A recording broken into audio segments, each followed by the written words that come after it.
To watch all our videos, click subscribe, click on the bell icon and click all. Now navigate to the settings of your mobile phone.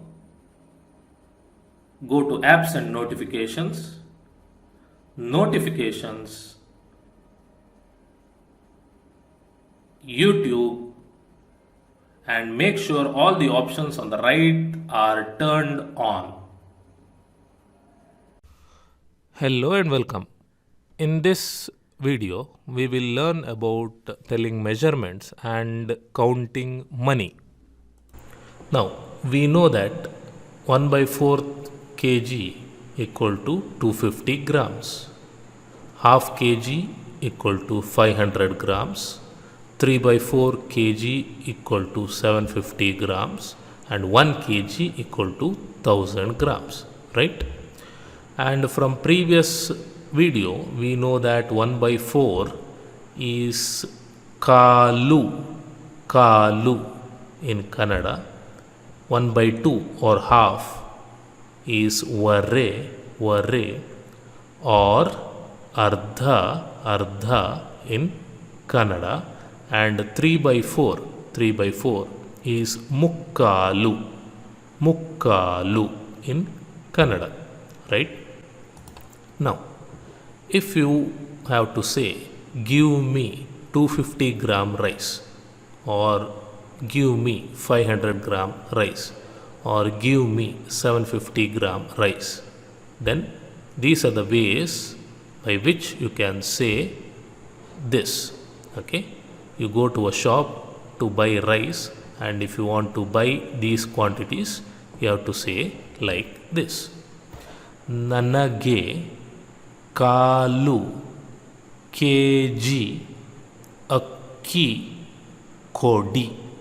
Okay, ನನಗೆ ಕಾಲು KG ಅಕ್ಕಿ ಕೊಡಿ. Now, ನನಗೆ means to me. Okay, to me. Kodi means give. Akki is rice. Okay, rice. Kg is English kg itself. Okay, kg. So nanage, to me, kg akki, rice, kodi, give. Kalu, if you remember from previous slide, kalu is 1 by 4. 1 by 4 is how much? 250 grams. Okay, so nanage kalu kg means 1 by 4 kg or 250 grams akki kodi. Okay, nanage kalu kg akki kodi means give me 250 gram rice. Nanage ardha kg akki kodi. ನನಗೆ ಅರ್ಧ K G ಅಕ್ಕಿ ಕೊಡಿ. ನನಗೆ to me K G ಅಕ್ಕಿ rice ಕೊಡಿ, give. ಅರ್ಧ is what? ಅರ್ಧ is 1 by 2. Okay, 1 by 2 can be called as vare or ardha, but we do not use vare for this. Why? We will see later. We use ardha. Okay, ardha. So nanage ardha kg or 1 by 2 kg or half kg, which is equal to 500 grams. Nanage ardha kg akki kodi. Okay, give me 500 grams rice. Next, nanage mukkalu kg akki kodi. ನನಗೆ ಮುಕ್ಕಾಲು K G ಅಕ್ಕಿ ಕೊಡಿ. ನನಗೆ to me K G ಅಕ್ಕಿ rice ಕೊಡಿ, give. ಮುಕ್ಕಾಲು is 3 by 4. 3 by 4 is 750 grams. So ನನಗೆ 3/4 kg or ಮುಕ್ಕಾಲು kg or 750 ಗ್ರಾಮ್ ರೈಸ್ ಕೊಡಿ, ಅಕ್ಕಿ ಕೊಡಿ. Okay. Next, you can apply the same thing for liquids also. Okay, if you want to say, give me 1/4 liter oil, or give me half liter milk, or give me 3/4 liter oil, then these are the ways by which you can say this in Kannada. Okay, ನನಗೆ ಕಾಲು, ಕಾಲು. So go ahead and 1/4. Type in the comment box below what would the translation ಕೊಡಿ, of these four sentences ನನಗೆ is to me. Kannada ಕೊಡಿ is give. Okay, ಎಣ್ಣೆ is oil. Okay, oil. Liter is the English liter itself, liter. Call is 1/4. 1/4. ನನಗೆ, ನನಗೆ ಅರ್ಧ litre ಹಾಲು ಕೊಡಿ. ನನಗೆ ಅರ್ಧ ಲೀಟರ್ ಹಾಲು ಕೊಡಿ. ಓಕೆ, ನನಗೆ ಟು ಮೀ ಹಾಲು, ಮಿಲ್ಕ್, ಮಿಲ್ಕ್. ಕೊಡಿ ಗಿವ್, ಲೀಟರ್ ಲೀಟರ್. ಅರ್ಧ, ಅರ್ಧ ಈಸ್ ಹಾಫ್, 1/2. ಅರ್ಧ ಈಸ್ ಹಾಫ್, 1/2. ಓಕೆ, ನನಗೆ ಮುಕ್ಕಾಲು ಲೀಟರ್ ಎಣ್ಣೆ ಕೊಡಿ. ನನಗೆ ಮುಕ್ಕಾಲು ಲೀಟರ್ ಎಣ್ಣೆ ಕೊಡಿ. ನನಗೆ ಟು ಮೀ ಕೊಡಿ, ಗಿವ್, ಎಣ್ಣೆ, ಆಯಿಲ್, ಲೀಟರ್ ಲೀಟರ್. ಮುಕ್ಕಾಲು, ಮುಕ್ಕಾಲು. ಮುಕ್ಕಾಲು ಇಸ್ 3/4. ಮುಕ್ಕಾಲು is 3/4. Okay. Now, if you want to say, give me 2.5 liter milk, 2.5 liter milk. This is when we will be using ವರೆ, ವರೆ for half. Okay. See, the 0.5 comes with 2. It is not only half liter. Okay, it is not give me half liter milk. It is not give me 500 grams of rice. Okay, here in this case, it is not give me 500 grams of rice. It is not give me half liter milk. It is give me 2.5 liter milk, or it may be give me 3.5 liter milk, or it may be give me 1.5 liter milk. Okay, at that time you have to use ವರೆ for 0.5. Okay, ನನಗೆ 2.5 litre ಹಾಲು ಕೊಡಿ. ನನಗೆ 2.5 litre ಹಾಲು ಕೊಡಿ. Okay, ನನಗೆ to me ಕೊಡಿ, give, ಹಾಲು, milk, litre litre. 2 is 2. 2 is 2. 0.5 is ವರೆ. Okay, ವರೆ, 2 ವರೆ. Same thing here. Give me 1.5 kg rice. 1.5 kg rice. Now this is not just 0.5 kg rice. You do not want 0.5 kg rice or 500 gram rice. Okay, 500 gram rice. You want 1.5 kg rice, or you may want 2.5 kg rice, or you may want 3.5 kg rice. It is more than 0.5 kg. In that case, we have to use ವರೆ, ವರೆ. ನನಗೆ 1.5 kg ಅಕ್ಕಿ ಕೊಡಿ. ನನಗೆ 1.5 kg ಅಕ್ಕಿ ಕೊಡಿ. ನನಗೆ to me ಕೊಡಿ, ಗಿವ್, ಅಕ್ಕಿ, ರೈಸ್, kg, kg. 1 is 1, ವರೆ is for 0.5. Okay, so if it is only 0.5, then we use ardha. If it is more than 0.5, any number, then we use ವರೆ. Okay, so go ahead and type in the comment box below what would the translation of these 4 sentences in Kannada would be? Okay, give it a try. Next, we will look at counting money. 10 paise is called hattu paise in Kannada. Hattu paise. Hattu paise. Hattu is 10 in Kannada. Okay, paise we use the same word that we use in English. 25 paise is 25 paise. 25 paise.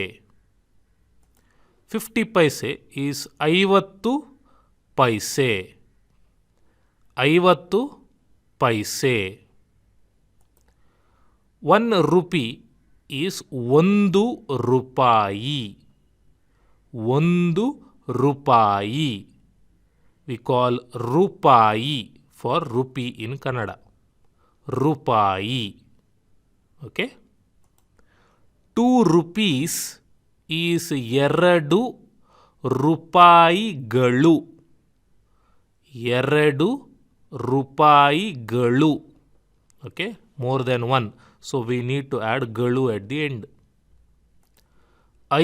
5 rupees. 5 ರೂಪಾಯಿಗಳು. 5 ರೂಪಾಯಿಗಳು. 10 rupees.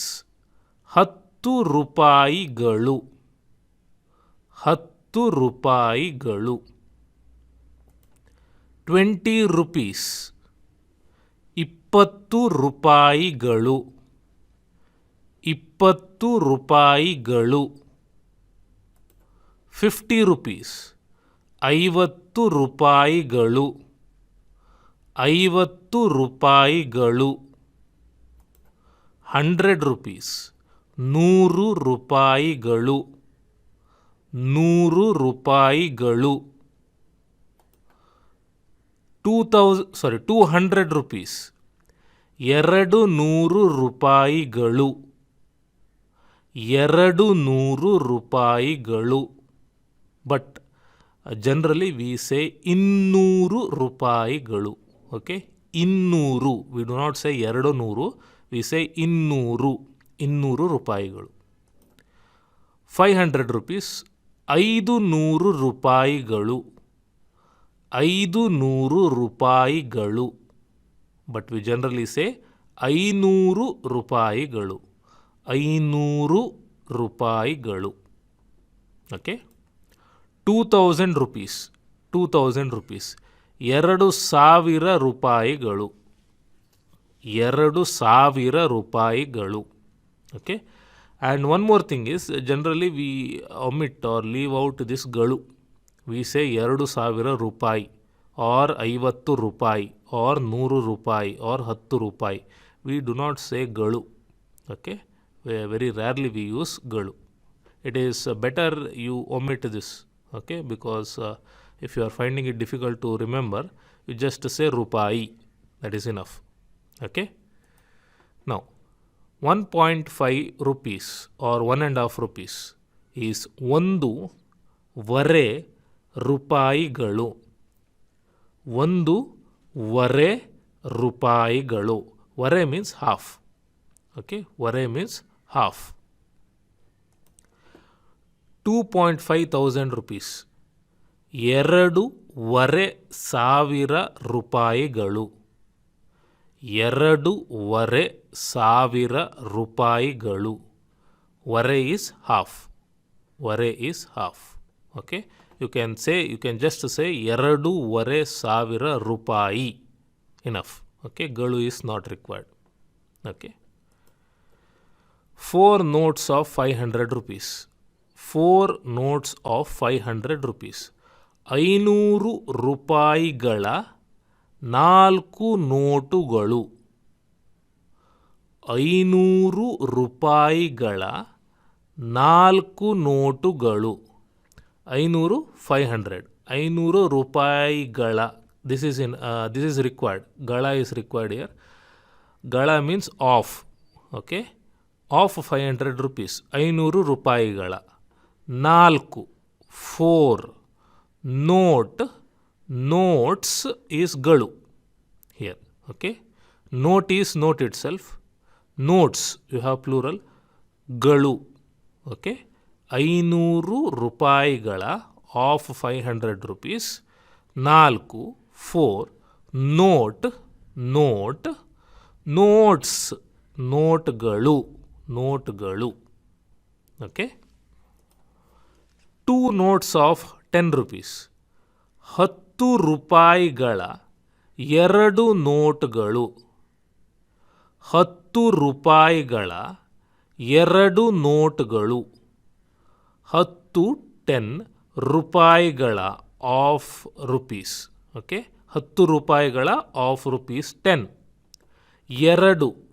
2 note note notes ನೋಟ್ಗಳು ನೋಟ್ಗಳು all right Here are few example sentences related to money.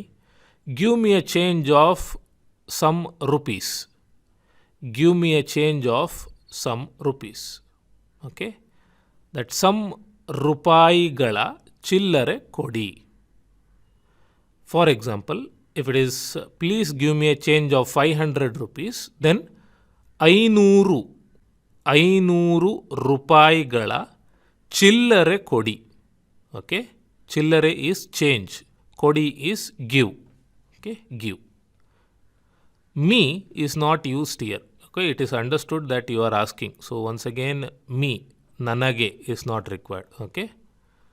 Do you have dash rupees? Do you have some rupees? Do you have 100 rupees? Or do you have 500 rupees? No. Dash, the amount. ರೂಪಾಯಿ ಉಂಟಾ or the amount ರೂಪಾಯಿ ಇದೆಯಾ. Okay? For example, do you have 10 rupees? 10 ರೂಪಾಯಿ ಉಂಟಾ or 10 ರೂಪಾಯಿ ಇದೆಯಾ. Both are okay. What is the price of this? Okay, if you go to a shop and ask someone, want to ask someone what is the price of this, then you can just ask ಇದಕ್ಕೆ ಎಷ್ಟು. ಇದಕ್ಕೆ ಎಷ್ಟು.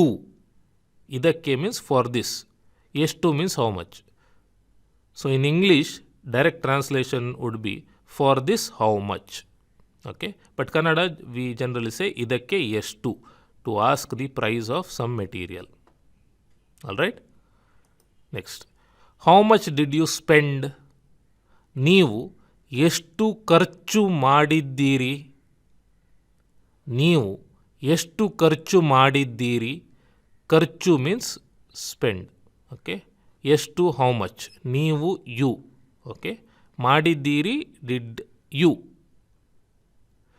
I owe him dash rupees. If you have to give someone some money, then you can use this sentence. I owe him dash rupees.